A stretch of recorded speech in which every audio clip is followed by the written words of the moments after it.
আমি বাংলাদেশের মানুষের কাছে অনুরোধ করব, এই সরকারকে প্রত্যাখ্যান করুন এবং আসুন আমরা ঐক্যবদ্ধভাবে এই অপশক্তির বিরুদ্ধে রুখে দাঁড়াই। আপনি দেখেছেন যে আজকে যিনি প্রধানমন্ত্রী হিসেবে দায়িত্ব পালন করছেন, যদিও সাংবিধানিকভাবে এর কোনো ভিত্তি নেই, তারপরও করছেন। তিনি দেখেন যে আপনার তার মা যখন প্রধানমন্ত্রী ছিলেন, ছায়া প্রধানমন্ত্রী হিসেবে তিনি এই দেশের সন্ত্রাসের রাজত্ব কায়েম করেছিলেন। বাংলাদেশের মানুষকে বিদ্যুৎ দিতে পারে নাই, উনি খাম্বা তৈরি করেছেন। উনি মানি লন্ডারিং করে দেশের বাইরে টাকা পাচার করেছেন, সেই টাকা কিন্তু ফেরত আনা হয়েছে। এতিমের টাকা মেরে খেয়েছেন। দেখেন, জাতীয় সংসদে যখন জাতীয় সঙ্গীত বাজানো হলো, তখন জামাতের যেটা সাংবিধানিক বিধিবিধান, সেটা হচ্ছে কি জাতীয় সঙ্গীত বাজলে উঠে দাঁড়িয়ে জাতীয় সঙ্গীতকে সম্মান জানানো।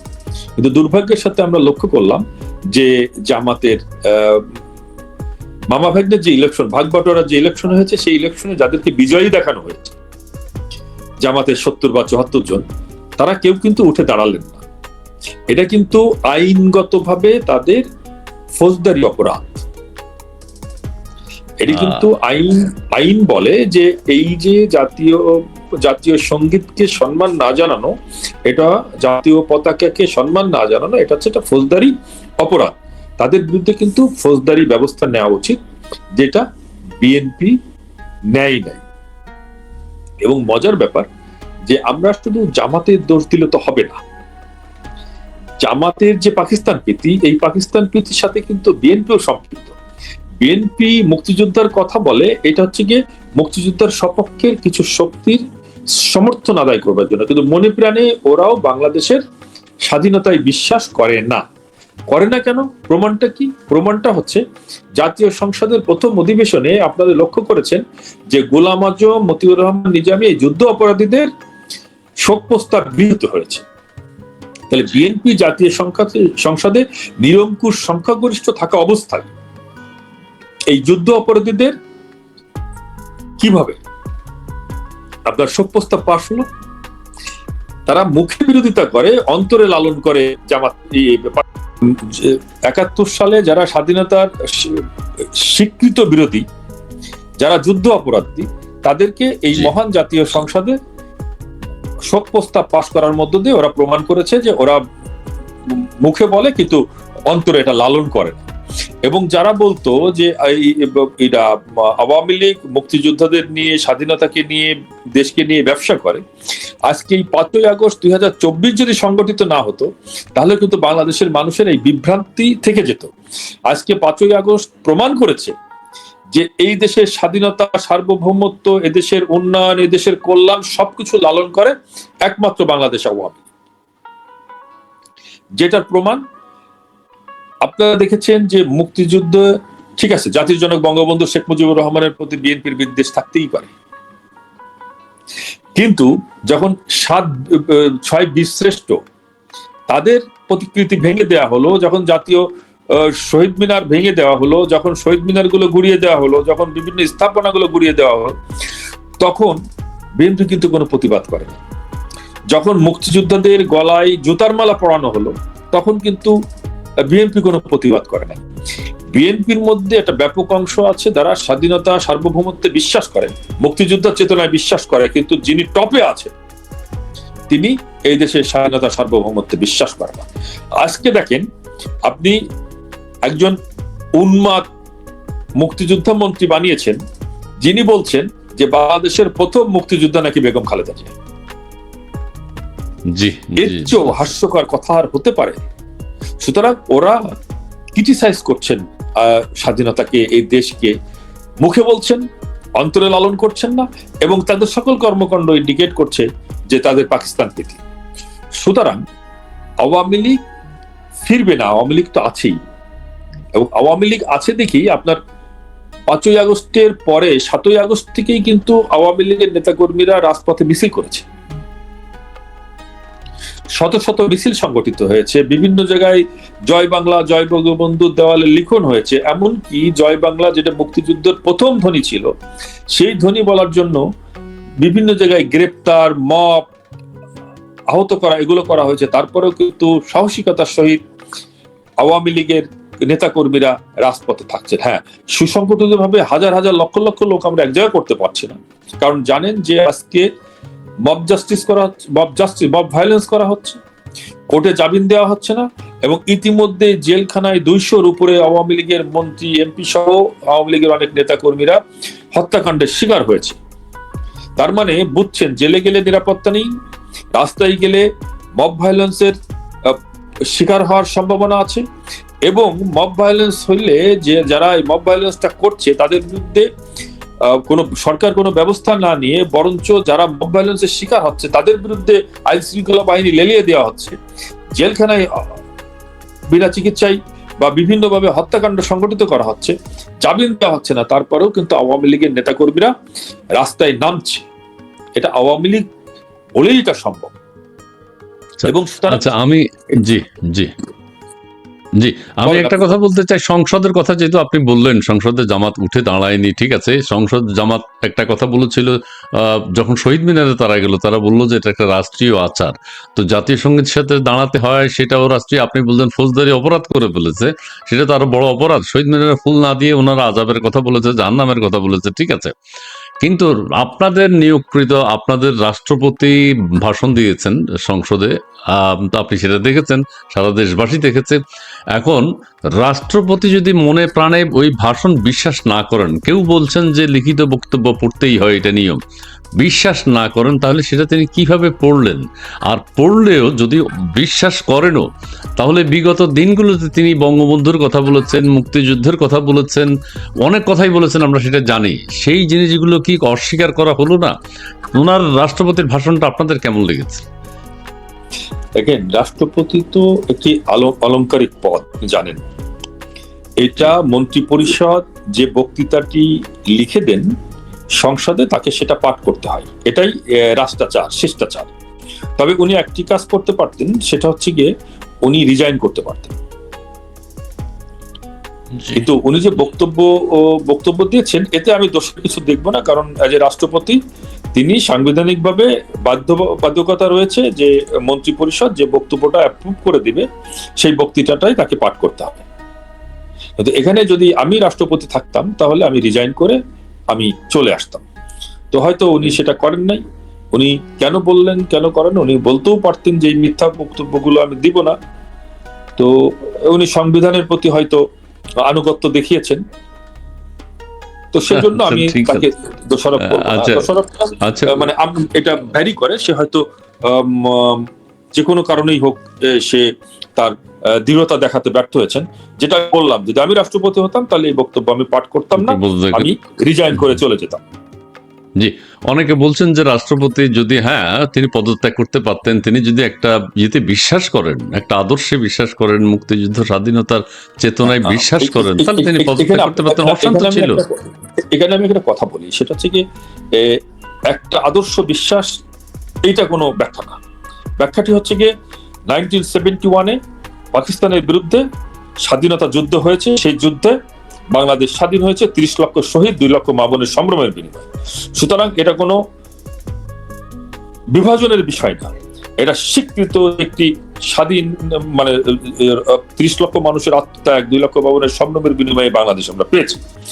সুতরাং স্বাধীন সার্বভৌম বাংলাদেশে দাঁড়িয়ে বাংলাদেশের স্বাধীনতার ইতিহাসকে বিকৃত করবে, এটাও একটা অপরাধ। আপনারা দেখেন, জিয়াউর রহমান 27 তারিখে স্বাধীনতার ঘোষণা দিয়েছেন, কিন্তু স্বাধীনতা যুদ্ধ শুরু হয়েছে কিন্তু 25 তারিখ মধ্যরাত থেকে। জাতির জনক বঙ্গবন্ধু শেখ মুজিবুর রহমান যখন গ্রেপ্তার হলেন, তখন কিন্তু ইপিআর এর ওয়্যারলেসের মাধ্যমে উনি স্বাধীনতার ঘোষণাটি দিয়ে গিয়েছেন। এবং সবচেয়ে মজার ব্যাপার যেটা, সেটা হচ্ছে হান্নান সাহেব কিন্তু অন বিহাফ বঙ্গবন্ধু 26 তারিখে তিনি ঘোষণা দিয়েছেন, 27 তারিখে ফরমালি জিয়াউর রহমান স্বাধীনতার ঘোষণা দিয়েছেন, এবং তিনি কিন্তু বলেছেন যে I declared the independent of Bangladesh on behalf of our great leader Sheikh Mujibur Rahman. এখন স্কুল ছুটি দেয় হেডমাস্টারের নির্দেশে, ঘন্টাটা বাজান কে? দপ্তরি বা পিয়ন, তাই না? তা জিয়াউর রহমান পাঠক পাঠ করেছেন, কিন্তু স্বাধীনতার যিনি ডিক্লারেশন দিয়ে গিয়েছেন, যার নেতৃত্বে দেশ স্বাধীন হয়েছে, তিনি হচ্ছে বঙ্গবন্ধু শেখ মুজিবুর রহমান। সুতরাং জি এই ইতিহাসকে বিকৃতি করার, খলনায়ককে নায়ক বানানোর চেষ্টা করাটা আসলে খুবই দুর্ভাগ্যজনক। আর যে সংগঠনের, যে সরকারের একজন মন্ত্রী বলেন খালেদা জিয়া হচ্ছে প্রথম মুক্তিযোদ্ধা, তাদের কাছ থেকে একটু ভালো কিছু আশা করা বাঙালি জাতির আসলে সমাজীন হবে না। জি শিখর সাহেব, আসলে ওই স্বাধীনতার ঘোষক, স্বাধীনতা দিবস, এগুলো নিয়ে আর মনে হয় আলোচনা করার খুব একটা দরকার নেই। এগুলো তো এইটা নিয়ে আলোচনার আসলে প্রয়োজন নেই এখন। জি জি, রাষ্ট্রপতির আজকে আরেকটা, উনি জাতির উদ্দেশ্যে জাতীয় দিবসে উনি স্বাক্ষর করেছেন জিয়াউর রহমান স্বাধীনতার ঘোষণা। জিয়াউর রহমানের স্বাধীনতার ঘোষণায় দ্বিধাবিভক্ত জাতিকে ঐক্যবদ্ধ করেছে রাষ্ট্রপতি, আবার তিনি সেই ঘোষণা দিয়েছেন। এখন আমার প্রশ্ন হচ্ছে নীতি নৈতিকতার প্রশ্ন। আমি যদি এটা বিশ্বাস করি তাহলে ঠিক আছে, তাহলে আমি অতীতে কি অসত্য কথা বলেছি কিনা সেটাও একটু বিবেচ্য বিষয়। একজন রাষ্ট্রপতি কেমন হতে পারে? মহামান্য রাষ্ট্রপতি যে বিবৃতিটা দিয়েছেন এটাও অ্যাপ্রুভড বাই গভর্নমেন্ট, ঠিক আছে? সেখানে উনি স্বাক্ষর করেছেন। আমি যে কথাটি বলি, এটা আমি হলে স্বাক্ষর করতাম না, আমি হলে আমি রিজাইন করে চলে যেতাম।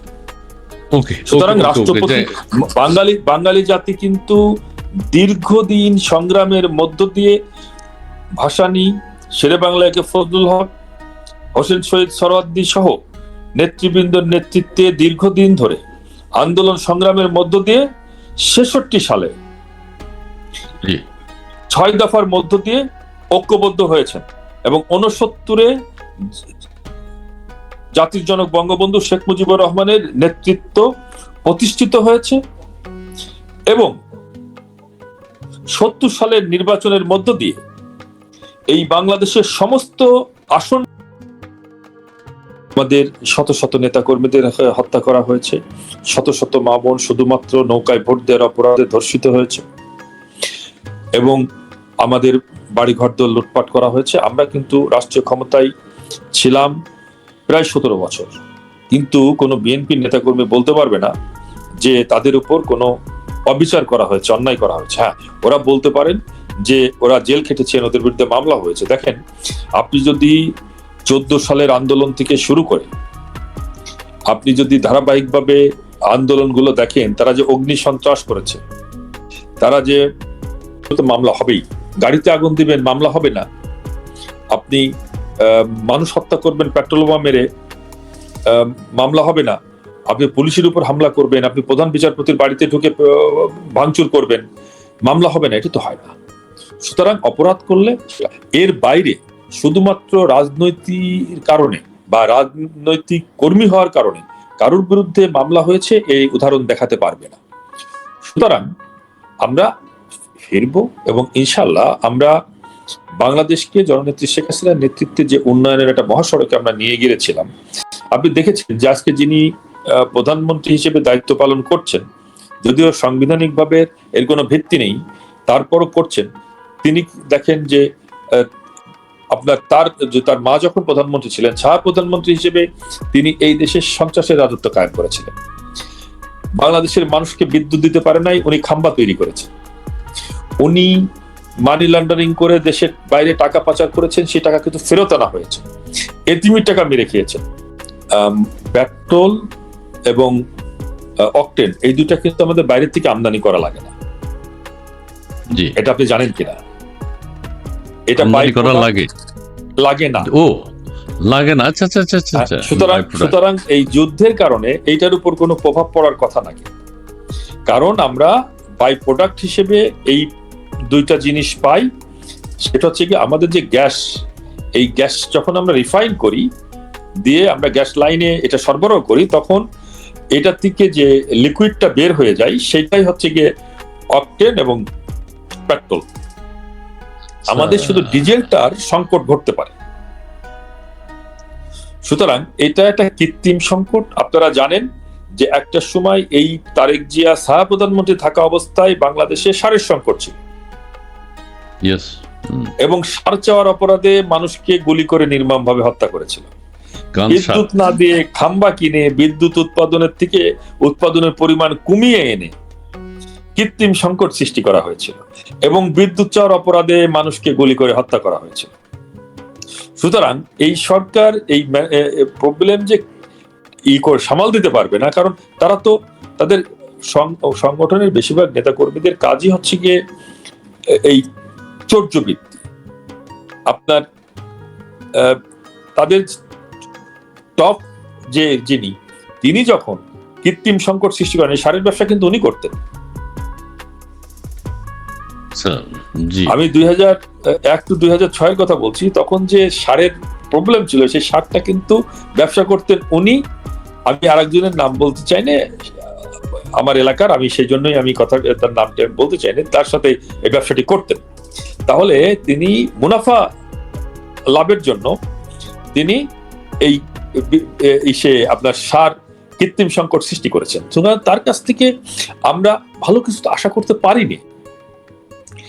যিনি বিদ্যুতে নিজের খাম্বা বিক্রি করবার জন্য কড়াই প্রক্রিয়ায় নিজে একটা খাম্বা লিমিটেড বানিয়ে সেই মোতাবেক টেন্ডার করা হতো। বাংলাদেশের আজ যে খাম্বার ইন্ডাস্ট্রি গুলো ছিল সেগুলো কিন্তু বন্ধ করে দেওয়া হয়েছিল। আপনি ঢাকা বরিশাল রুটে যে ইগুলো চলে, জাহাজগুলো চলে, সেখানে কোকো 1, কোকো 2, কোকো 10 পর্যন্ত শুধুমাত্র ব্যবসা করবার জন্য তারা কৃত্রিম সংকট সৃষ্টি করে, রোডিং সিস্টেম করে তারা মুনাফা সৃষ্টি করার চেষ্টা করেছে। যেখানে দেশের সর্বোচ্চ পর্যায়ে মুনাফার জন্য রাজনীতি করতে চান বা মুনাফা করতে চান, আমাদের যেটা আমরা যখন সরকারে ছিলাম আমাদের মূল লক্ষ্যটি ছিল সেটা হচ্ছে গিয়ে ব্যবসায়ীদের জন্য ব্যবসায়িক পরিবেশ সৃষ্টি করে দেয়া। সরকার ব্যবসা করত, কিন্তু এরা তো সরকারি ব্যবসা করে। সুতরাং এদের কাছ থেকে যে কৃত্রিম সংকট সৃষ্টি করে এই প্রবলেমটা সৃষ্টি করবে, আমি তো আপনাকে উদাহরণই দিলাম যে বাংলাদেশের 1 লিটার পেট্রোল এবং অকটেন ডিজেল আমদানি করতে ভারত থেকে আনছে। পেট্রোল এবং অকটেন এটা আমাদের যে গ্যাস, এই গ্যাসকে যখন আমরা রিফাইন করে পাইপলাইনে দিই তখন যে লিকুইডটা বের হয় এইটাই হচ্ছে উন্নত মানের পেট্রোল এবং অকটেন, এবং আমরা বাংলাদেশের সাফিসিয়েন্ট। সেদিকে আমাদের চাহিদা মেটে, আমাদের প্রয়োজন, আমাদের চাহিদা মেটে শুধু না, আমরা মেটারও বেশি আমাদের এটা উৎপাদন হয়। তাহলে এখন যে অকটেন পেট্রোল নাই, গ্যাস পাম্প গুলো খালি। জি, সবচেয়ে মজার ব্যাপার হচ্ছে এটা কিন্তু বাই প্রোডাক্ট, এইটা উৎপাদন করতে আমাদের 1 টাকা খরচ হয় না। মানে আমরা গ্যাসটাকে যে রিফাইন করে পাইপলাইনে দিচ্ছি, এখানের থেকে যে লিকুইডটা বের হয় সেটা দিয়েই তৈরি হয় হচ্ছে আপনার পেট্রোল এবং ভালো পরিমাণ ডিজেলও এটা থেকে উৎপাদন হয়। আচ্ছা আচ্ছা আচ্ছা আচ্ছা, গুড গুড গুড। তারপরেও আপনি দেখেন যে আমাদের বাংলাদেশে ভারত বিরোধী একটি প্রচারণা চালানো হয়, কিন্তু এই দুঃসময়ে কিন্তু ভারত, আমরা যে পাইপলাইনটি করেছিলাম সেই পাইপলাইন দিয়ে কিন্তু ভারত থেকে আমাদের তেল কম দামে আমাদেরকে তেল দেওয়া হয়েছে। পাকিস্তান থেকে কিন্তু আসে না, পাকিস্তান থেকে কিন্তু আসে না, দাঁড়িয়েছে কিন্তু পাশে ভারত। অথচ এই যে দেখেন রেজবি প্রধানমন্ত্রীর রাজনৈতিক নাকি উপদেষ্টা হয়েছেন, তিনি ঘটা করে শাড়ি পোড়ালেন, ইন্ডিয়ান শাড়ি তার ওয়াইফের। তাহলে আজকে গ্যাস নিচ্ছেন কেন? আজকে ডিজেল নিচ্ছেন কেন? আজকে আপনি চাল নিচ্ছেন কেন? কেউ কিছু বলছে না তো, ওই জন্য নিচ্ছে। মানে ইনকিলাব মঞ্চ বা বৈষম্য বিরোধী ছাত্র আন্দোলন অথবা এনসিপি তারা কিছু বলছে না তো? বলবে না, কারণটা হচ্ছে কি ওরা ভারত বিরোধিতা করে এই দেশের মানুষকে বিভ্রান্ত করতে চায়। ওরা মুখে বলে এক, অন্তরে লালন করে এক। আমি একজন মুসলমান হিসেবে বলি, আমাদের ধর্ম মতে সবচেয়ে বড় গুনার কাজ হচ্ছে মুখে এক কথা বলা, অন্তরে আর একটা জিনিস লালন করা। মুনাফিকি বলা নাকি কি যেন বলে। আজকে আপনি ইন্ডিয়ার থেকে বিদ্যুৎ চালাচ্ছেন, আজকে এই দুঃসময় যদি ভারত এই ডিজেলটি না দিত তাহলে দেশের অবস্থাটা কি দাঁড়াতো? এই চালটা যদি না দিত তাহলে দেশের অবস্থা কি দাঁড়াতো? সুতরাং কাজ করবেন বুঝে শুনে। আমি আপনাকে কথা বলি যে এক সন্তান 2 মা দাবি করেছেন যে সন্তানটি আমার। যখন বিরোধ সৃষ্টি হয়েছে তখন রাজার কাছে গিয়েছেন 2 মা। তখন রাজা চালাকি করে বলেছেন, ঠিক আছে তোমরা দুইজনে যখন সারতে চাও না, তখন 2 ভাগ করে 2 মাকে 2 ভাগ দিয়ে দিই। একজন রাজি হয়েছে, আর একজন কান্না করে বলেছেন যে না, ওটা আমার সন্তান না, তুমি ওকে দিয়ে দাও। তখন রাজা বলেছেন যে বলেছেন আমার সন্তান না, সেটাই তার অরিজিনাল মা। এই বাংলাদেশ হচ্ছে আমাদের, এই বাংলাদেশের ক্ষতি হবে এরকম কোন কাজ আমরা করি না। সুতরাং মানুষকে বিভ্রান্ত করে মুখে ভারত বিদ্বেষের কথা বলে মানুষেরকে বিভ্রান্তির পথে নিয়ে ভারত বিদ্বেষী সৃষ্টি করে কিন্তু সবকিছু করবেন ভারতের হেল্প নিয়ে, এটা বুকার স্বর্গে বাস করেন। 3 পাশে হচ্ছে গিয়ে ভারত, এক পাশে বঙ্গোপসাগর। আপনি একটা শক্তিশালী রাষ্ট্রের সাথে আপনি এই শক্তির আস্ফলন দেখাতে যাবেন কেন, এই বিরোধিতা করতে যাবেন কেন? দেখেন, আমি বলি আপনাকে যে আজকের যে ক্রাইসিস, এই ক্রাইসিস আমি বলি যে যদি তারা কোনো ব্যাড ইন্টেনশন না করেও থাকে, তাহলে ম্যানেজমেন্টে ব্যর্থ হয়েছে। সুতরাং আমি মনে করি যে এই সরকার সম্পূর্ণরূপে ব্যর্থ। এরা পরিস্থিতি মোকাবেলা করতে এদের সামর্থ্য নেই। এবং মজার ব্যাপার দেখেন, আজকে ঈদের সময় যখন ফ্যামিলি কার্ডের মাধ্যমে খাবার দেওয়া হলো, প্রত্যেকটি বস্তায় লেখা কিন্তু শেখ হাসিনার উপহার। তার মানে শেখ হাসিনার পতনের 2 বছর পরেও শেখ হাসিনার মজুতকৃত খাদ্য দিয়ে সামাল দেওয়া হচ্ছে। জি, আমি শিখর ভাই, এখন আমরা ফিনিশিং এর দিকে চলে আসছি, শেষের দিকে চলে আসছি। আপনার যেহেতু যান্ত্রিক মানে যন্ত্রণা দিচ্ছে, সেহেতু শেষ প্রশ্ন আমার আওয়ামী লীগ নিয়ে কথা। আওয়ামী লীগ নিয়ে, এটা আমারও প্রশ্ন, অন্যদেরও প্রশ্ন। আওয়ামী লীগ কি ঘুরে দাঁড়াবে কিনা? আপনার বক্তব্য অনুযায়ী তো দাঁড়িয়েছে, ফিরবে কখন? দেশের স্বাধীনতা, মুক্তিযুদ্ধ সাধারণ মানুষ কিন্তু চাচ্ছে আপনাদের কাছ থেকে সাংগঠনিকভাবে শক্তিশালী কোনো বক্তব্য শুনবার জন্য। কি করতে হবে, কি করণীয়, কি প্ল্যান, এই বক্তব্যটা দিয়ে আপনি শেষ করবেন প্লিজ। আমরা আমাদের রাজনৈতিক কর্মসূচি আমরা পালন করছি। আমরা কোনো সন্ত্রাসী সংগঠন নই। আপনারা জানেন যে 1947 সালে এই দেশ বিভাগ হওয়ার পরে 24 বছর আমরা অত্যাচার নির্যাতন সহ্য করে 25 তারিখে আমাদের উপর গণহত্যা চাপিয়ে দেওয়ার পরে কিন্তু আমরা সশস্ত্র হয়েছি। আমরা পাকিস্তানি অপশক্তির বিরুদ্ধে প্রতিরোধ করে তুলেছি। তো আমরা রাজনৈতিক কর্মকাণ্ড করছি, কিন্তু প্রতিটি জায়গায় আমাদেরকে বাধাগ্রস্ত করা হচ্ছে। এবং সবচেয়ে বড় ব্যাপার যে 24 জুলাই আগস্টে যে থানাগুলো লুট করা হয়েছে, যে হাজার হাজার অস্ত্র দুর্বৃত্তদের হাতে আছে, এবং যেটা তত্ত্বাবধায়ক সরকারের স্বরাষ্ট্র উপদেষ্টা নিজে বলেছেন ইলেকশনে এই অস্ত্র ব্যবহার হবে না, নির্বাচন কমিশন বলেছেন ইলেকশনে অস্ত্র ব্যবহার হবে না। তার মানে তারা জানেন যে এই অবৈধ অস্ত্রগুলো কাদের হাতে আছে। সুতরাং এই অস্ত্র, এই সন্ত্রাসী যারা পুলিশ হত্যা করেছে, যারা বিভিন্ন স্থাপনায় আগুন দিয়েছে, যারা প্রায় 1500 আওয়ামী লীগ নেতা কর্মীদেরকে হত্যা করেছে, তাদের বিরুদ্ধে আইনগত ব্যবস্থা নিতে হবে। যদি না নেয়, তাহলে সময়ের প্রয়োজনে বাংলাদেশের মানুষ যেভাবে এই পাকিস্তানি দুর্বৃত্ত অপশক্তির বিরুদ্ধে রুখে দাঁড়িয়েছিল, আজকে পাকিস্তানের প্রেতাত্মা, আজকের সরকার, জামাত, তত্ত্বাবধায়ক সরকার, তথাকথিত ইন্টার্ম সরকার যেটা ছিল, এদের যে দুষ্কর্ম, এই দুষ্কর্মের বিরুদ্ধে বাংলাদেশের মানুষ অবশ্যই প্রতিরোধ করে তুলবে এবং অচিরেই করে তুলবে। জি, আমরা সেটাই দেখতে চাই। কেউ বলছেন যে দাউদ ইব্রাহিমের বন্ধু তারেক রহমান, কেউ বলছেন যে বিএনপি জঙ্গি সংগঠন, কানাডার আদালত অনুযায়ী একটা জঙ্গি সংগঠন। জি, মাননীয় প্রধানমন্ত্রী জননেত্রী শেখ হাসিনা আধুনিক বাংলার রূপকার, এবং শেখ হাসিনা আপনি ঈদ পালন করেছেন। আচ্ছা, অনেক কথা লিখেছেন, ভালো, ধন্যবাদ আপনাকে। জামাত ইসলামী সারা দেশে উদাও, কোনো কাজে নাই। জি, ধন্যবাদ। আচ্ছা শিখর সাহেব, আপনাকে অনেক ধন্যবাদ জানাচ্ছি। কিছুটা প্রবলেম হয়েছে আসলে, দর্শক মানে কন্টিনিউ কথাগুলো শুনতে পারেনি, সেটা হলে হয়তো ভালো হতো। আমরা চাই আপনি যদি ল্যাপটপে বসেন তাহলে কিন্তু ভালো হয়। এটা মানে জাস্ট আমি বলা আর কি, আপনার পাশে যারা আছেন অথবা আপনিই বুঝেন, একটা ল্যাপটপে বসলে আর মোবাইল তো আলাদা থাকলো কোনো সমস্যা হবে না। যাই হোক, আপনি কথা বলেছেন, আপনার আর কোনো শেষ বক্তব্য যদি থাকে 2-1 মিনিটের মধ্যে একটু বলতে পারেন কর্মীদের উদ্দেশ্যে। জি, যেটা মনে করি যে আজকে যিনি প্রধানমন্ত্রী, তিনি একসময় সাহা প্রধানমন্ত্রী ছিলেন। এই বাংলাদেশে বিদ্যুৎ সংকটে মানুষ, সার চাওয়ার অপরাধে মানুষ হত্যা হয়েছে, মায়ের কোলে বাবার কোলে শিশু হত্যার পরে আমরা বলতে শুনেছি আল্লাহর মাল আল্লাহ নিয়ে গেছে।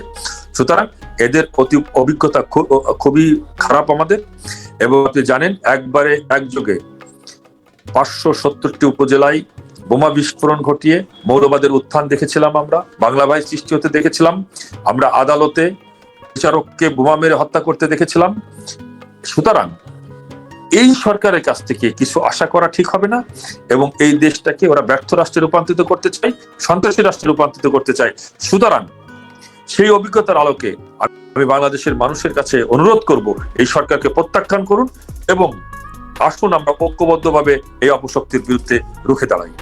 একটা বাক আমাদের বাংলাদেশের ইতিহাসে, দ্বিতীয়ত হচ্ছে 18 মাসের একটা অন্তর্বর্তীকালীন সরকার, আর তৃতীয়ত হচ্ছে একটা নির্বাচনের মাধ্যমে সংসদীয় গণতন্ত্রে প্রবেশ করা।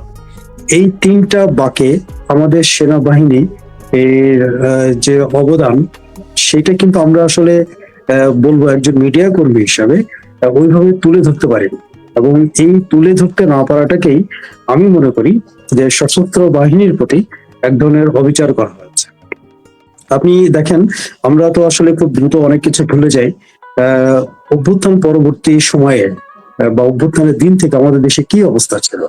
কোনো প্রশাসন নাই, একটা স্বাধীন সার্বভৌম রাষ্ট্র, কোনো প্রশাসন নাই, পুলিশ নেই। প্রশাসন বলতে আমি পুলিশকে বুঝিয়েছি, এখানে প্রশাসন বলতে আমলাদেরকেও বোঝানো যায়, অনেক আমলাও কিন্তু ছিলেন না। কারণ রাজনৈতিক জাতা করলে তারা আসলে এমন ভাবে দলীয়করণের মধ্যে চলে গিয়েছিলেন, অনেকে নিজ থেকে আতঙ্কে আসলে ছিলেন। এই যে প্রশাসন মুক্ত বা পুলিশ হীন একটা দেশ, ঠিক এই সময়ে কাণ্ডারি ভূমিকা পালন করেছে কিন্তু আমাদের বাংলাদেশ সেনাবাহিনী। আপনি যে নম্বরের কথা বলছেন যে কত নম্বর পাবে সেনাবাহিনী, এইটা আসলে এইভাবে নম্বর দেওয়া কতটা যৌক্তিক হবে আমি জানি না। তবে এইটুকু আপনাকে বলে রাখি, সেনাবাহিনী এই ইতিহাসের তিনটা বাঁকে যে ভূমিকা পালন করেছে, এবং একটা পলিটিক্যাল গভর্নমেন্ট বাংলাদেশে এখন আছে, তাদের কিছুটা সময় নিশ্চয় নিতে হবে প্রশাসনকে ঢেলে সাজাতে। সব থেকে বড় কথা হচ্ছে যে পুলিশের মনোভাব ভেঙে গিয়েছিল, সেই মনোভাবটাকে আবার বাড়াতে হবে বা সেটাকে স্টাবলিশ করতে হবে। সেই এখন পর্যন্ত কিন্তু সেনাবাহিনী ইন এইড টু সিভিল পাওয়ার, আপনি জানেন এটার অধীনে কিন্তু সেনাবাহিনী মাঠে আছে, কিন্তু আইন শৃঙ্খলা রক্ষাকারী বা রক্ষার যে বিষয়টা আমরা দেখছি সেটা এখন অনেকটা নিয়ন্ত্রণে। তো সেনাবাহিনী যখন দেখবে যে আসলে তাদের আর এই মাঠে থেকে কাজ করার প্রয়োজন নেই এবং ব্যারাকে ফিরে যাবে, আমি মনে করি ইতিহাসের পাতায় সর্বোচ্চ নাম্বারটা সেদিনই সেনাবাহিনীকে আমাদের দিতে হবে।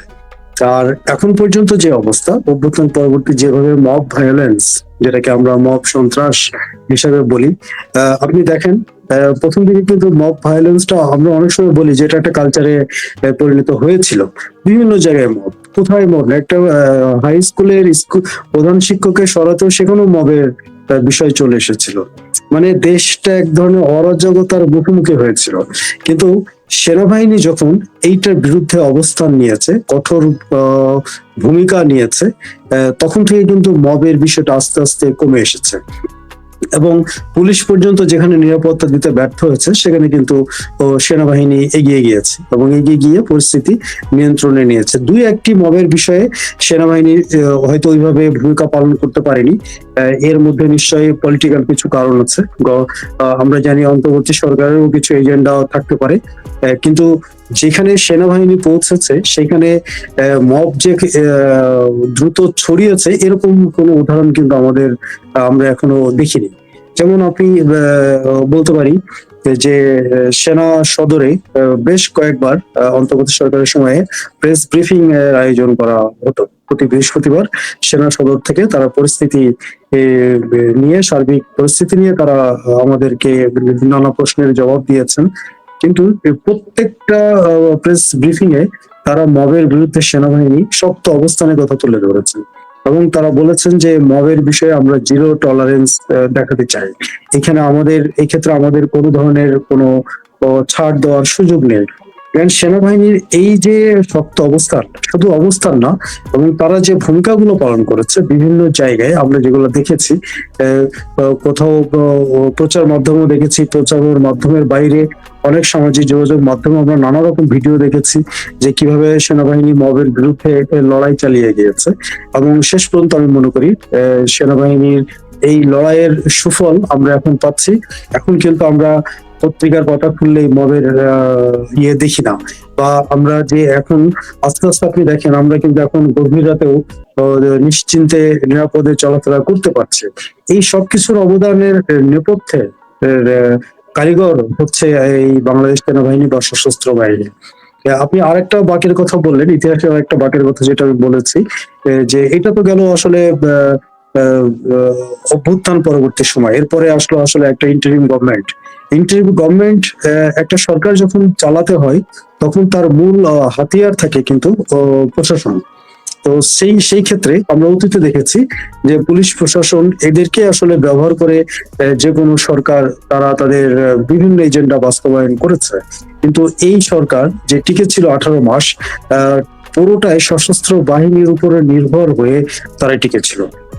কারণ সশস্ত্র বাহিনী তাদেরকে পুরোটাই ব্যাকআপ দিয়েছে, এবং এই ব্যাকআপটা শুধু একটা সরকারকে দেয়নি, তারা একটা দেশকে দিয়েছে। বাংলাদেশকে তারা আইন শৃঙ্খলা পরিস্থিতি নিয়ন্ত্রণে রেখে দেশের ভাবমূর্তিটাকে কিন্তু তারা নষ্ট হতে দেয়নি। আমরা অভ্যুত্থান পরবর্তী প্রায় 1 সপ্তাহ বা 10-15 দিন যে পরিস্থিতি দেখেছিলাম, এতে কিন্তু নাগরিক হিসেবে আমরা অনেকে আতঙ্কিত ছিলাম, আমরা রাস্তাঘাটে বের হতে ভয় পাচ্ছিলাম। কিন্তু সেই পরিস্থিতি আস্তে আস্তে উত্তরণ ঘটাতে পেরেছে কিন্তু এই সশস্ত্র বাহিনী।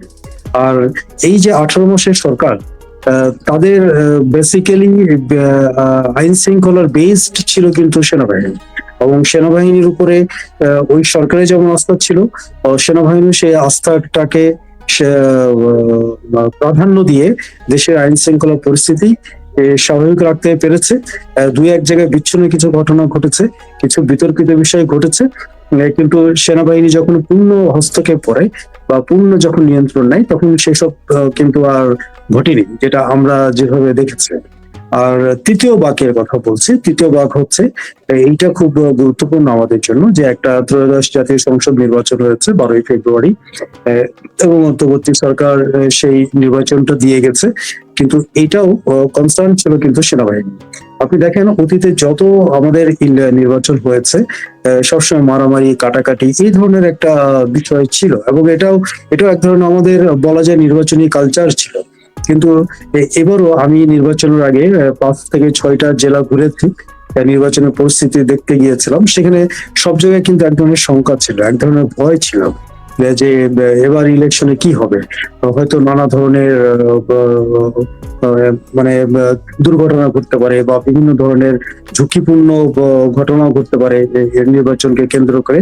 কিন্তু অবাক ব্যাপার, যখন থেকে মানুষের মধ্যে শঙ্কাটা কাজ করেছে তখন থেকে কিন্তু সেনাবাহিনী বা সশস্ত্র বাহিনীর পক্ষ থেকে বারবার বলা হয়েছে যে নির্বাচনের মাঠে সেনাবাহিনী আছে এবং শক্ত ভূমিকা পালন করবে। এই বার্তাটি তারা জনসাধারণের মাঝে তাদের কার্যক্রমের মাধ্যমে বিভিন্ন জেলায় বা আপনার থানা পর্যায়ে পর্যন্ত তাদের উপস্থিতি, তাদের সরব ভূমিকা, এইটার কারণে জনগণের মধ্যে কিন্তু এক ধরনের তারা মেসেজ দিতে পেরেছিল। এবং যার কারণে বাংলাদেশের ইতিহাসে অবাক করার মতো বিষয় যে কোনো ধরনের খুনোখুনি ছাড়াই, কোনো ধরনের মানে বড় ধরনের ঝুঁকির এড়িয়ে একটা সুষ্ঠু সুন্দর নির্বাচন অনুষ্ঠিত হয়েছে। এবং আমরা যতই নির্বাচনকে যেভাবে বিতর্কিত করি না কেন, সব নির্বাচনেই কিন্তু নানা ধরনের ঝুঁকি থাকে, নানা ধরনের অকারেন্স ঘটে থাকে। কিন্তু এই ত্রয়োদশ জাতীয় সংসদ নির্বাচনে যে শঙ্কা বা যে আশঙ্কাটা, যে সম্ভাবনাটা ছিল, আমার কাছে মনে হচ্ছে একমাত্র সেনাবাহিনীর শক্ত ভূমিকার কারণে সেটা সম্ভব হয়নি, এবং শেষ পর্যন্ত সফলভাবে একটা সুষ্ঠু নির্বাচন অনুষ্ঠিত হয়েছে। এবং একটা অন্তর্বর্তী সরকার থেকে একটা সংসদীয় গণতন্ত্রের সরকারের হাতে দেশ গিয়েছে, এবং এটা পুরোটা ক্রেডিট আসলে পাওয়ার যোগ্য সেনাবাহিনী। আমি আবারও প্রথম যেটা বলেছিলাম সেটাই এটাই বলি যে আমরা মিডিয়ায় যারা কাজ করি আমরা দেখেছি নির্বাচন পরবর্তী সময়ে আমরা সেনাবাহিনীর এই যে অবদান, সশস্ত্র বাহিনীর এই যে অবদান, আমরা কিন্তু সেভাবে আসলে মূল্যায়ন করিনি বা করতে পারি না। এটা আমি মনে করি এটা আমাদের মিডিয়ার একটা ব্যর্থতা। আর আপনি জানেন যে সেনাবাহিনী সবসময় দেশের জন্য কাজ করে, দেশের স্বার্থকে তারা সবসময় ঊর্ধ্বে রাখে। সো তাদের পক্ষ থেকেও ওই যে নিজের ঢোল নিজে পিটাবো এই ধরনের মানসিকতা আমাদের সেনাবাহিনীর নেই। তারা নীরবে নিভৃতে দেশের জন্য সবসময় কাজ করে থাকে। এটা আমি তাদের সঙ্গে দীর্ঘ বছর কাজ করে তাদেরকে সামনে থেকে এটা দেখেছি। এবং আপনি অবাক হবেন, শুধু দেশের এই ভাবমূর্তি না, সেনাবাহিনীর এই ভাবমূর্তি কিন্তু বিদেশে আরো বেশি উজ্জ্বল। আপনি প্রথমে একটা প্রশ্ন করেছিলেন, সেই প্রশ্ন আমরা নিশ্চয়ই পরে দেশের বাইরের ভূমিকাটা আমরা পরে আলোচনা করব। বাইরের আলোচনাটা আমরা একটু পরে করব। এর আগে আপনি যে আলোচনাটা করলেন সেইখানেই আমি একটু ফেরত আসতে চাই। 12 ফেব্রুয়ারি যে নির্বাচনটা, যেটা নিয়ে অনেক শঙ্কা ছিল, দেখা গেল সেনাবাহিনীর 2-3 দিনের কর্মকাণ্ডে একটা ম্যাজিক্যাল পরিবর্তন হলো। নির্বাচনটা যেখানে শঙ্কার ছিল সেই নির্বাচনটা বাংলাদেশের ইতিহাসের অন্যতম সেরা শান্তিপূর্ণ সুষ্ঠু নির্বাচন হলো। কোনো কেন্দ্র ওই অর্থে দখল হলো না, জাল ভোট পড়ার তেমন কোনো অভিযোগ আসলো না, এবং যে ফলাফল হলো সেই ফলাফল নিয়ে জামাত এবং এনসিপির তরফ থেকে কিছু প্রশ্ন তোলার চেষ্টা করা হলেও সাধারণ মানুষ নির্বাচনের দিনে সার্বিক পরিস্থিতির কারণে তাদেরকে আসলে কনভিন্স করা গেল না। জামাত এবং এনসিপি তাদের বক্তব্যটা আসলে গেলাইতে পারলো না। এই যে মানে অবস্থাটা, এই সেনাবাহিনী এই ম্যাজিকটা আসলে কিভাবে দেখালো, ভেতর থেকে আসলে কি কি হয়েছিল, আপনি যদি একটু ভেতরের খুব সিগনিফিকেন্ট একটা প্রশ্ন আপনার এটা, নির্বাচন কেন্দ্রিক। এই যে শান্তিপূর্ণ নির্বাচন আমরা বলতে পারছি, সবাই নির্দ্বিধায় বলতে পারছে যে ত্রয়োদশ জাতীয় সংসদ নির্বাচন ছিল একটা শান্তিপূর্ণ নির্বাচন। এই শান্তিপূর্ণ শব্দটার সঙ্গে সেনাবাহিনীর অবদান অনস্বীকার্য। হ্যাঁ, এই যে ম্যাজিক্যালির যে কথাটা বলছেন, সেনাবাহিনীর ম্যাজিকটা হচ্ছে তাদের পেশাদারিত্ব, এবং এই পেশাদারিত্বের মাধ্যমে জনগণের মধ্যে আস্থা ফিরিয়ে আনা। আমরা অতীতে দেখেছি পুলিশ বাহিনীকে যেভাবে ব্যবহার করা হয়েছে, পুলিশের প্রতি কিন্তু মানুষের আস্থা এখন অনেকটাই বলা যায় জিরো পর্যায়ে, যদিও আস্তে আস্তে পুলিশ কামব্যাক করার চেষ্টা করছে, ওভারকাম করার চেষ্টা করছে, কিন্তু সেনাবাহিনীর কিন্তু এই কামব্যাক বা ওভারকাম করার বিষয় নেই। সেনাবাহিনী শুরু থেকেই যে অবস্থানে ছিল এখনো কিন্তু সেই অবস্থানেই আছে। অর্থাৎ আমি বলতে চাচ্ছি যে শতভাগ পেশাদারিত্বের মধ্য দিয়ে সেনাবাহিনী মাঠে তাদের ভূমিকার পালনের মাধ্যমে, যেমন কোনো রাজনৈতিক দলকে আলাদাভাবে তারা কোনো প্রায়োরিটি দেননি, তারপরে কোনো ব্যক্তি বিশেষকে আলাদাভাবে তারা প্রায়োরিটি দেননি। আমরা বিভিন্ন ছোটখাটো অনেক ভিডিও দেখেছি। আপনি জানেন যে একটা ভিডিও সামাজিক যোগাযোগ মাধ্যমে খুব দ্রুত ছড়িয়ে পড়ে, এরকম অসংখ্য ভিডিও আমরা দেখেছি যেগুলো আসলে উদাহরণ হিসেবে আমরা আনতে পারি না, কিন্তু দেখে দেখে জনগণ কিন্তু এগুলো দেখেছে। জনগণ দেখে সেনাবাহিনীর এই কাজের কারণে তাদের মধ্যে গভীর আস্থা তৈরি হয়েছিল, এবং সেনাবাহিনীর ম্যাজিকটাই ছিল এইটা যে জনগণের মধ্যে আস্থা ঢোকানো এবং তাদেরকে এই বার্তা দেওয়া যে নির্বাচনে সেনাবাহিনীর মতো ভূমিকা পালন করবে। তারা কোনো দলীয় আনুগত্যের মধ্যে নেই, কোনো ব্যক্তি আনুগত্যের মধ্যে নেই, তাদের আনুগত্য একটি জায়গায়, সেটা হচ্ছে দেশপ্রেম এবং বাংলাদেশের জন্য কাজ করা। এই নির্বাচনটা ছিল বাংলাদেশের জন্য, বাংলাদেশের এই জন্য আমি বলেছি এটা একটা ইতিহাসের বাঁক, বাংলাদেশের রাজনৈতিক ইতিহাসের যেমন বাঁক, একটা দেশের জন্য ঠিক সেরকমই একটি বাঁক। এই বাঁকে সেনাবাহিনী যে ভূমিকা পালন করেছে সেটা নিঃসন্দেহে প্রশংসার দাবি রাখে, এবং সেনাবাহিনী সে প্রশংসা প্রাপ্য।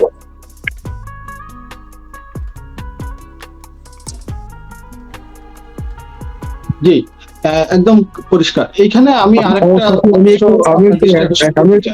একটু অ্যাড করতে চাই, শাফি, আমি একটু অ্যাড করতে চাই যে আপনি জানেন যে এবারে নির্বাচনে প্রায় আপনার 9 লাখ সামথিং এরকম বিভিন্ন বাহিনীর সদস্য উপস্থিত ছিল নির্বাচনী মাঠে। এর মধ্যে 1 লাখের বেশি, কিছু বেশি সেনাবাহিনীর সদস্য কিন্তু ইয়েতে ছিল, আপনার নির্বাচনী মাঠে ছিল। এই শুধু সেনাবাহিনীর পাশাপাশি আপনার নৌবাহিনী 5,000 ছিল, বিমান বাহিনী 3,000 ছিল।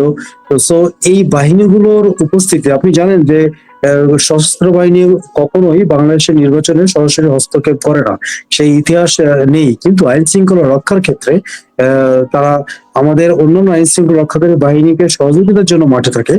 সেই হিসাবে সেনাবাহিনীর এই যে 1 লাখ বা সব মিলিয়ে 1 লাখের উপরে যে বাহিনীগুলো আমাদের নির্বাচনী মাঠে ছিল, এইটা একটা বড় বার্তা ছিল যে তাদের কঠোর ভূমিকা এবং পেশাদারিত্ব এবং নিরপেক্ষতা। জি, একদম ক্লিয়ার। এখন যে বিষয়ে আমি আপনার মনোযোগ আকর্ষণ করতে চাই, আমরা দেখলাম ইউনূস সরকারের 18 মাস এবং এখনো এই নতুন সরকার যখন তারেক রহমানের অধীনে একটা নতুন সরকার এসছে, এই সময়েও যারা ইউটিউবে বাংলাদেশের রাজনীতি নিয়ে কন্টেন্ট বানান, বিশেষ করে বিদেশে যারা বসে থাকেন, তারা একেবারে তাদের সহজ টার্গেট হচ্ছে সেনাবাহিনী। বাংলাদেশ সেনাবাহিনী এবং সশস্ত্র বাহিনীর প্রতি তাদের এই ক্ষোভটা কেন, এবং কেন তারা সেনাবাহিনীকে টার্গেট করে? সেনাবাহিনী কি নিজের বক্তব্যটা নিজেরা, আপনি যেমন বললেন, নিজের ঢোল নিজে পেটাতে পারে না বা পেটায় না বলেই কি তারা এই সুযোগটা নিতে চাচ্ছে বা নিচ্ছে? কি বলবেন আপনি? এটা একটা কারণ, এর বাইরেও দুটি কারণ রয়েছে। প্রথমত আছে যে আপনি যে বিদেশের কথা বললেন, আপনি জানেন যে দেশের বাইরে থেকে বেশ কয়েকজন সেনাবাহিনীর বিরুদ্ধে নির্বাচনের আগে বা 18 মাসের সরকারের সময় নানা রকম নানা রকম প্রচারণা চালাচ্ছে। এই সংখ্যাটা কিন্তু গুটি কয়েক, এবং যারা এবং এর মধ্যে অনেকে আছেন তারা একসময় সেনাবাহিনীর সদস্য ছিলেন, ঊর্ধ্বতন কর্মকর্তা ছিলেন। তাদের এখানে ব্যক্তিগত ও স্বার্থ রিলেটেড কোনো বিষয় রয়েছে, যার কারণে তারা এই অপপ্রচার গুলো চালিয়েছে। আর আরেকটা গ্রুপ আছে যারা আসলে পলিটিক্যালি তারা জানে যে বাংলাদেশকে এখন এগিয়ে নিয়ে যাচ্ছে সেনাবাহিনী।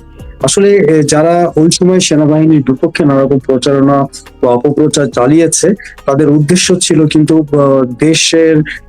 দেশের প্রতি ভালোবাসা থেকে নয়, বরং দেশকে অস্থিতিশীল করা এবং রাজনৈতিক এজেন্ডা বাস্তবায়ন করা।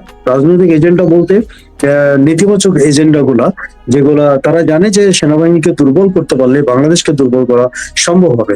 এই জন্য আসলে সেনাবাহিনীকে তারা টার্গেট করেছিল। আপনি দেখেন তাদের অপপ্রচারের বিষয়গুলো কি ছিল, যে সেনাবাহিনীর এই ভূমিকা ওই ভূমিকা, এবং সবগুলোর মধ্যে রাজনৈতিক একটা মিক্স আপ ছিল। কিন্তু এই রাজনীতির বাইরে আমাদের সেনাবাহিনীর দক্ষতা নিয়ে এবং পেশাদারিত্ব নিয়ে একজনও কিন্তু এখন পর্যন্ত প্রশ্ন তুলতে পারেনি। সেনাবাহিনী একটা পেশাদারিত্বের একটা সংগঠন বা একটা পেশাদারিত্বের একটা মূল্য বিষয়। সেই পেশাদারিত্ব নিয়ে বা সেনাবাহিনীর যে ট্রেনিং নিয়ে তাদের যে ফিল্ডে যে তাদের যে ওয়ার্ক ছিল, সেগুলো নিয়ে কিন্তু কেউ প্রশ্ন তুলতে পারেনি। তারা কি করেছে?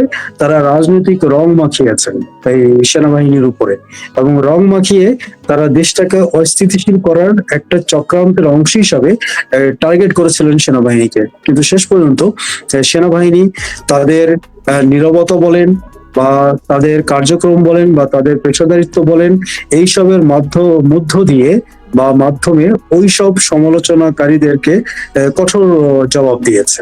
এবং দেখেন, নির্বাচনের আগে যারা সেনাবাহিনী নিয়ে এত অপপ্রচার চালিয়েছিল, কিন্তু সেই সংখ্যাটা কিন্তু এখন কমে এসেছে। সেই সংখ্যাটা কিন্তু এখন আগের মতো নেই। তার মানে বোঝা যাচ্ছে যে তাদের টার্গেটটা ছিল নির্বাচন কেন্দ্রিক এবং দেশকে অস্থিতিশীল করা। সেখান থেকে তারা ব্যর্থ হয়েছে। যখন একটা নির্বাচন শান্তিপূর্ণভাবে অনুষ্ঠিত হয়েছে, এরপরে তারা তাদের উদ্দেশ্য থেকে সরে গিয়েছে। এবং সেই সেনাবাহিনীর নিয়ে আসলে যখন একটা রাষ্ট্রের মূল দায়িত্ব পালন করে একটা বাহিনী, যখন আমি জানবো যে আপনার পাওয়ার হাউস এইটা, আমি চাইবো আপনার পাওয়ার হাউসটাকে দুর্বল করা। যারা দেশের এই গণতন্ত্রকে পছন্দ করছেন না, যারা দেশকে অস্থিতিশীল করার মধ্যেই নিজেদের সার্থকতা খুঁজে পান, তারাই কেবল সেনাবাহিনীকে বারবার টার্গেট করেন। ওকে, ক্লিয়ার। আমি এবার যেটা আপনি শুরুতে বলতে চেয়েছিলেন, আমি একটু থামিয়ে দিয়েছিলাম, সেটা যে বাংলাদেশ সেনাবাহিনী দেশে একটা ভূমিকা পালন করছে এবং সেটা এবার তো দেশের আপামর জনগণের থেকে বাহবা পেল। দেশের বাইরে বহু যুগ থেকে যখন শান্তিরক্ষা মিশনে বাংলাদেশের বাহিনী যায়, তারা সেখানে সুনামের সাথে বহু যুগ ধরে কাজ করছে এবং জাতিসংঘের একটা অন্যতম ভরসাস্থলের নাম হচ্ছে বাংলাদেশ সেনাবাহিনী। আপনি তো সেখানে গিয়েছেন, শান্তিরক্ষা মিশন দেখেছেন সরজমিনে। বিদেশে বাংলাদেশ সেনাবাহিনীর এই সাকসেসের নেপথ্যে কি কি কারণ আছে, একটু যদি ডিটেলে বলেন। শফি, এটা আমি আসলে আগে আপনাকে বলেছিলাম এই বিষয়টা। একটা জিনিস, আমি দীর্ঘ বছর ধরে সশস্ত্র বাহিনী, এটা আমাদের একটা সাংবাদিক একটা বিট বলে, সশস্ত্র বাহিনী বিট, এটা কভার করি দীর্ঘ বছর ধরে। তো সেইখান থেকে আসলে অনেক অভিজ্ঞতা হয়েছে। একসময় আমিও ভাবতাম যে যেসব সেনাবাহিনী সদস্যরা ইয়েতে যাচ্ছেন, মিশনে যাচ্ছেন, তারা সেখানে হয়তো আরামায়েশে একটা জীবন কাটান এবং কারি কারি টাকা ইনকাম করেন, এই ধরনের একটা ধারণা আমার মধ্যে ছিল। ও, যখন আমি বাংলাদেশ সরকারের পক্ষে একটা গুডউইল টিম গিয়েছিলেন সেন্ট্রাল আফ্রিকা, সেখানে 10 সদস্যের একটা টিম ছিল। সেখানে মেজর জেনারেল ছিলেন, আমাদের একজন মেজর জেনারেল ছিলেন টিম লিডার, এবং বাকি 9 জনই ছিল সেনাবাহিনীর অফিসার, এবং একমাত্র সাংবাদিক হিসেবে সেখানে যাওয়ার সুযোগ হয়েছিল আমার সেন্ট্রাল আফ্রিকা। তো সেখানে 19 থেকে 20 দিন আমি ছিলাম। প্রতিটা দিন আমি কাছ থেকে দেখেছি যে বাংলাদেশ সেনাবাহিনী শান্তিরক্ষী মিশন আসলে কি করে। মানে আমার ধারণাটা পুরোটা মানে পাল্টে গেছে। তাদের এই প্রতিদিনের যে যুদ্ধ দেখেছে, প্রতিদিনের যে ফাইট দেখেছে, এখানে যুদ্ধ বলতে অস্ত্রের যুদ্ধ না, এখানে যুদ্ধ হচ্ছে জীবন বাজির যুদ্ধ। আপনি জানেন যে সেন্ট্রাল আফ্রিকা একটা নানা রকম সন্ত্রাসীর গোষ্ঠীর একটা জায়গা।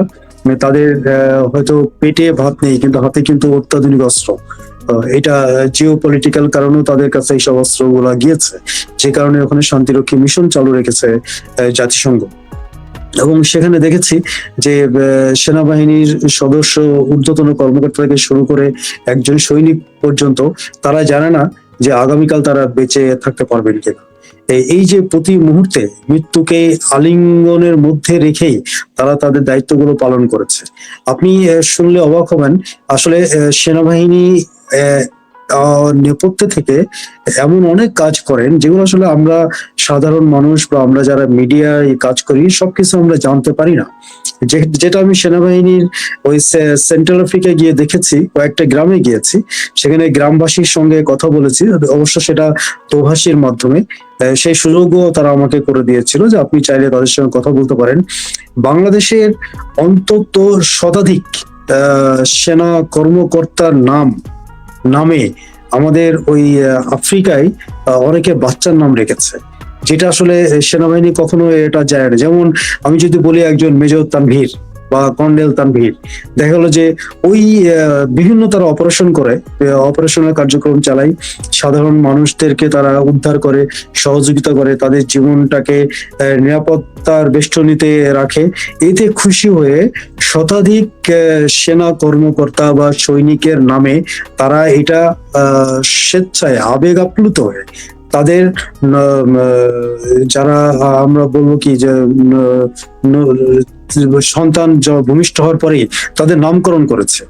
এই উদাহরণ কিন্তু আসলে খুবই বিরল একটা উদাহরণ, কারণ আমি দেখেছি যে শান্তিরক্ষী মিশন আরো অন্যান্য দেশ, পাকিস্তান সহ আরো অন্যান্য দেশ রয়েছে, কিন্তু তাদের ক্ষেত্রে কিন্তু এটা ঘটেনি। শুধুমাত্র বাংলাদেশই সেনা কর্মকর্তাদের নামে তারা সন্তানের নাম রেখে যেমন বাংলাদেশকে সম্মানিত করেছে, ওই সেনা কর্মকর্তাকে সম্মানিত করেছে, ঠিক তেমনি তারা নিজেরাও গর্বিত হয়েছে যে না, আমি বাংলাদেশের একজন সৈনিকের নামে বা একজন অফিসারের নামে আমার বাচ্চার নাম রেখেছি। কিন্তু আমরা ওইসব দেশে আসলে সচরাচর যেতে পারি না বা যাওয়া সম্ভব হয় না নিরাপত্তার কারণে। যদি সেটা উন্মুক্ত থাকতো, আজকে এই তথ্যটাও আপনার সারা বিশ্ববাসী কিন্তু জানতে পারতো। কিন্তু এটা একেবারে হিডেন একটা বিষয়, এবং সেনাবাহিনী এটাও চায় না যে এটা খুব বেশি সার্কুলার হোক, কারণ কোনো কর্নেলের নামে বা মেজরের নামে তারা আসলে সামগ্রিকভাবে সেনাবাহিনী হিসেবেই তারা নিজেদের সুনামটা ধরে রাখতে চায়। এই জন্য কোনো ক্রেডিটটা কোনো ব্যক্তির নামে দিতে চায় না, কিন্তু আলটিমেটলি ওই ব্যক্তিটা কিন্তু সেনাবাহিনীর সদস্য বা সশস্ত্র বাহিনীর সদস্য, সে কিন্তু যে কাজটা করেছে দেশের জন্য করেছে। কিন্তু এইভাবেই কিন্তু বাংলাদেশকে বিশ্বের মাটি অন্যান্য দেশে সম্মান জানানো হচ্ছে। এইটা আমাদের জন্য একটা অন্যতম গর্বের বিষয়।